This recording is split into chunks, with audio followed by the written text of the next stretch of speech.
Celui de sa famille volontairement oubliée, sa famille capverdienne, celle de son père qui a tout quitté en tournant le dos, un déni qui s'est transmis à la génération suivante. Merci Alexia Fiasco d'être avec nous. Vous êtes photographe. Votre série Le Déni, c'est son nom, est en ce moment exposée à Paris dans le cadre des rencontres photographiques du 10e.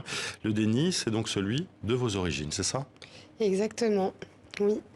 Alors qu'est-ce qui s'est passé? Votre père souhaitait, je crois, quitter le Cap-Vert. Il avait seulement 13 ans et au motif de l'intégration, il a décidé de ne pas vous parler de ses origines, c'est ça?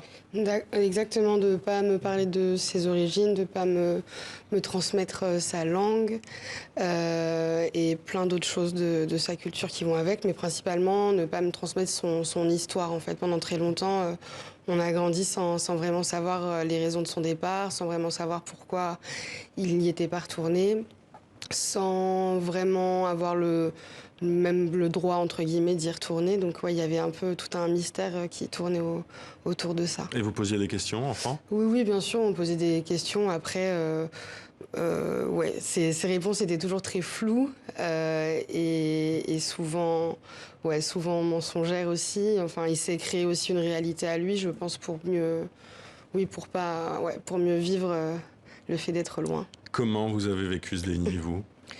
Moi, c'était un petit peu au début, ça allait dans le sens où je ressentais pas vraiment le besoin de comprendre ce qui s'était passé avant, ce qui s'était passé. Enfin, je comprenais pas l'importance en fait de la transmission des récits familiaux. Et c'est plutôt en grandissant et en me rendant compte aussi de ma double ou triple identité, parce que ma mère, elle est moitié guadeloupéenne et moitié française de métropole. Et en fait, en ayant un peu l'impression d'être nulle part à ma place, voilà. Et donc, pour retrouver cette place, pour la trouver peut-être tout simplement, vous êtes parti au Cap-Vert, hein, Voilà. en 2018, je crois. 2017, ouais, fin 2017. Et pour recomposer l'album familial. Comment ça s'est passé C'est sur ça. place? Après, ça a été un processus. Enfin, en gros, je suis partie. C'est vrai que j'ai grandi du coup avec cette obsession du fait que j'avais besoin d'archives familiales, mais c'était plus pour la photo. Je suis fan de photos du coup, et donc j'étais vraiment en manque d'archives familiales, en manque d'archives de photos, même de personnes noires en général auxquelles je pouvais m'identifier. Et quand j'ai décidé de partir au Cap-Vert, c'était déjà pour en savoir plus sur la famille de mon père, mais aussi dans l'idée de trouver des photos ou des traces de l'histoire de mon père, de ma grand-mère, pour me prouver aussi que mon passé avait pu exister. Et en fait, quand je suis arrivée là-bas, donc sans l'accord de mon père, et un peu contre sa volonté, j'ai posé beaucoup de questions, mais en fait ma famille elle-même avait plein de questions à me poser. Donc en fait j'ai eu encore plus de questions. Puis en fait je me suis basée sur le peu de récits qu'ils m'ont transmis. Et vous avez mieux compris les choses alors? Oui, quand même. Ouais. J'ai bien compris. Ouais, Parce que partir à 13 ans seulement du Cap-Vert, c'est quand même une sacrée aventure, non? Ouais, bien sûr. Et un danger? J'ai compris. L'objet, j'avoue que je le sais toujours pas. Mais par contre, j'ai compris pourquoi ça avait été difficile pour lui d'y retourner, en fait. Je pense que plus on attend, en fait, et plus on a honte, et plus on a l'impression qu'il y a d'attente aussi de la part de nos familles. Et voilà, et c'est ce qui a créé ça. Et donc, moi, je me suis basée sur les récits de ma famille, donc pour recréer des images qui auraient, selon moi, dû exister. En triptyque ou en plein pot. Exactement. Quelle a été votre démarche photographique, justement, sur place? Donc, c'était recréer cet album, ouais, c'est ça? L'idée, c'était vraiment de recréer, en tout cas, ce que moi, j'avais dans mes imaginaires, et à partir des récits de ma famille. Donc, c'est beaucoup de reconstitution, surtout par rapport aux vêtements. Et ensuite...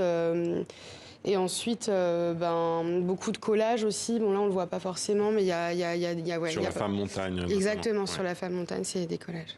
Voilà. C'est cette question des origines, cette question aussi de ce récit, c'est quelque chose qui vous taraude, qui est important pour vous. Vous avez aussi créé le collectif Filles de Blédard en 2018. Quel est l'objectif justement de ce collectif? Ce collectif, en fait, je l'ai créé avec plusieurs amis directement après mon retour du Cap-Vert. Donc ça a été un gros déclic pour moi, c'était la première fois que j'y allais. Et en fait, j'ai eu plein de révélations, notamment le fait qu'en tant que photographe et artiste, Et il y a souvent eu des moments où je me sentais pas légitime de faire ce que je faisais. Oui, par exemple, oui, et fille aussi tout court. Mais oui, en tant que fille d'immigré, du coup, de me sentir légitime d'être photographe, de photographier, de me sentir légitime avec un appareil photo dans l'espace public, enfin plein de questions comme ça. Mais aussi en tant que personne exposée. Ouais. Et en fait, pour moi, c'était important de créer des espaces, en fait, d'exposition, de réflexion, de discussion pour ces questions-là. Et je me suis rendu compte que j'étais clairement pas la seule que ça pouvait intéresser. Donc, ouais. Il y a un problème pour vous aujourd'hui d'inclusion claire dans le milieu de l'art en France ? Oui, bah après ça change beaucoup là en ce moment. Ouais. Hein. Vraiment, enfin on est un peu sous le feu des projecteurs en ce moment. C'est d'ailleurs la raison pour laquelle les rencontres de la photographie de Paris 10e ont aussi choisi ce thème, que je ne suis pas la seule à traiter parmi les artistes exposés.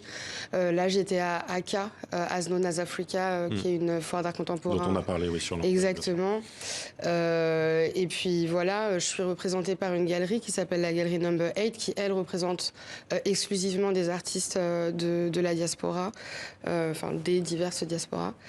Donc oui, c'est quelque chose qui commence, enfin là, depuis quelques années, et encore plus depuis ces 2 dernières années, qui a changé, mais en tout cas, à l'époque où on a créé le collectif, c'est sûr que nous, on ressentait vraiment un besoin et un manque. Ouais. Merci Alexia Fiasco d'avoir été avec nous. Le Déni, donc c'est une exposition à voir à Paris au Jardin Villemain jusqu'au 1er décembre prochain, dans le cadre donc, de ces rencontres photographiques du 10e, on peut voir aussi beaucoup d'autres photographes. Oui, énormément. Ouais. Merci à vous. Et c'est la fin de votre